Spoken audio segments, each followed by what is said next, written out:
ರಾಜ್ಯದ ಸೆಸ್ ಏನಾದ್ರು ಕಡಿಮೆ ಮಾಡ್ತೀರಾ ಅಂತ ಪ್ರಸ್ತಾಪ ಏನಾದರೂ ಇದಾವ ಅಂತ? ಟ್ಯಾಕ್ಸ್ ಏನಾದ್ರು ನೀವು ಕಡಿಮೆ ಮಾಡ್ತೀರಾ ರಾಜ್ಯದಿಂದ ಅಂತ ಸರ್? ಯಾವುದು? ಪೆಟ್ರೋಲ್ ಡೀಸೆಲ್ದು ಸರ್. ಅವ್ರು ಏರ್ಸೋದು ನಾವು ಕಡಿಮೆ ಮಾಡೋದ? ಅವ್ರಿಗೆ ನೀವು ಏನು ಮಾತಾಡೋದೇ ಇಲ್ಲ. ಅವ್ರು ಏರ್ಸಿದ್ರು ನಾವು ಕಡಿಮೆ ಮಾಡ್ತೀವಿ ಅಂತ ಪ್ರಶ್ನೆ ಕೇಳ್ತಿರೋ ಹೊರತು ಅವ್ರು ಏರ್ಸಿದ್ರ ಬಗ್ಗೆ ನರೇಂದ್ರ ಮೋದಿಯವರು ಅಧಿಕಾರಕ್ಕೆ ಬಂದಾಗ ಎಷ್ಟಿತ್ತು? ಮನಮೋಹನ್ ಸಿಂಗ್ರವರು ಎಷ್ಟಿತ್ತು ಪೆಟ್ರೋಲ್ ಬೆಲೆ? 48 ರೂಪಾಯಿ ಪೆಟ್ರೋಲ್ ಬೆಲೆ, ಡೀಸೆಲ್ ಬೆಲೆ 48 ರೂಪಾಯಿ, ಪೆಟ್ರೋಲ್ ಬೆಲೆ 70 ರೂಪಾಯಿ ಇತ್ತು. ಗ್ಯಾಸ್ ಬೆಲೆ ಎಷ್ಟಿತ್ತು?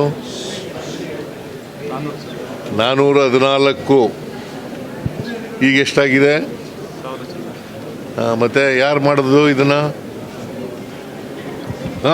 ನೀವೇನು ರಾಜ್ಯ ಜನತೆ ಏನಾದ್ರು ಸ್ವಲ್ಪ ರಿಲ್ಯಾಕ್ಸ್ ಮಾಡ್ತೀರಾ? ರಾಜ್ಯ ಜಾಸ್ತಿ ಇದೆ ಅಲ್ಲ, ಇದ್ನ್ಯಾಕೆ ಪ್ರಶ್ನೆ ಕೇಳ್ತಾ ಇದ್ದೀರಿ? ಅವ್ರು ಹೆಚ್ಚು ಮಾಡಿದ್ರೆ ಇವ್ರು ನೀವು ಕಡಿಮೆ ಮಾಡಿ ಅಂತ ಜನರಿಗೆ ಏನಾದ್ರು ನೀವು ನಿಮ್ಮ ಕಡೆಯಿಂದ ಸಹಕಾರ ಕೊಡ್ತೀರೇನೋ?